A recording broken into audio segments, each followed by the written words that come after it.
ফিশিংয়ের পক্ষ থেকে আপনাদের স্বাগতম। আপনারা জানেন আমি প্রথমে বেড কাস্টিং নিয়ে কোনো ভিডিও দিই নাই। আমি আজকে আপনাদের বেড কাস্টিং নিয়ে ছোট্ট দুটা কথা বলবো।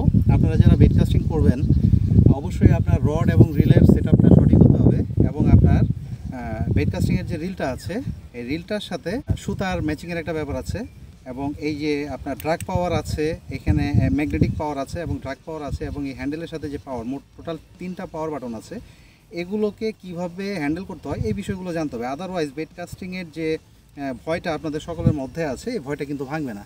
আপনারা যখন থ্রো করবেন তখন দেখবেন যে আপনাদের বারবার থ্রোগুলো ব্যাকস্ল্যাশে আপনার সুতাগুলো নষ্ট হয়ে যাচ্ছে। আপনারা আস্তে আস্তে আপনাদের যে চাহিদাটা আছে এই চাহিদাটা নষ্ট হয়ে যাবে বেড কাস্টিং খেলার। তো আমি একটা জিনিস দেখাই, এখানে অবশ্যই লুরের যে ওয়েটটা আছে এই ওয়েটটাও কিন্তু আপনাকে অবশ্যই লক্ষ্য করতে হবে এবং এটা খেয়াল রাখতে হবে যে আপনি কত ওয়েট লুর নিচ্ছেন।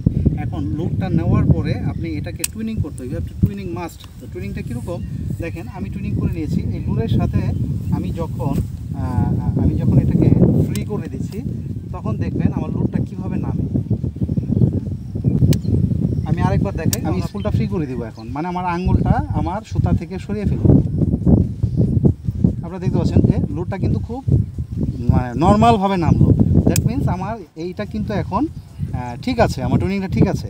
আমি যদি এই লুরটাকে খুব দ্রুত নামতো, আমার এখান থেকে যদি আমি এটা লুজ করে দিই, আমার ম্যাগনেটিক পাওয়ারটা যদি আমি একটু লুজ করে দিই তাহলে কিন্তু লুরটা খুব দ্রুত নামবে। আর দ্রুত নামলে কী হবে, আমার এখানে ব্যাক স্ল্যাশ হওয়ার একটা সম্ভাবনা আছে। আমি দু একটা থ্রো করে আপনাদের দেখাই। সাপোজ এই আমি কি করব, এখন আমি পুশ বাটনটা চাপ দিলাম, অর্থাৎ আমি আমার সুতাটাকে কিন্তু ফ্রি করে দিয়েছি। এখন আমি জাস্ট ফিঙ্গারের উপর সুতাটা রেখেছি, ঠিক আছে। এখন আমি এটাকে থ্রো করছি, আপনারা খেয়াল করেন বন্ধুরা।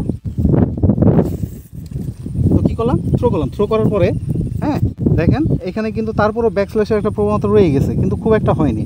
হ্যাঁ, হবে না। আপনারা যখন এই জিনিসগুলো খেয়াল করবেন, আপনারা যখন এই টুইনিংটা সঠিকভাবে করবেন তখন কিন্তু আপনাদের ব্যাকস্ল্যাশ হবে না। আদারওয়াইজ কিন্তু এই জিনিসটা আপনারা খেয়াল করবেন, আপনারা যদি সঠিকভাবে এই টুইনিংটা করতে পারেন। হ্যাঁ, আবার আমি দেখাই, এই যে লুটটা কীভাবে নামতেছে দেখেন, খুবই slow, just as like a lift. তো এই জিনিসটা খেয়াল করবেন। আপনারা এখানে টেনশনটা যদি একটু টাইটও দিয়ে রাখেন আপনাদের কিন্তু ক্ষতি নাই। আমি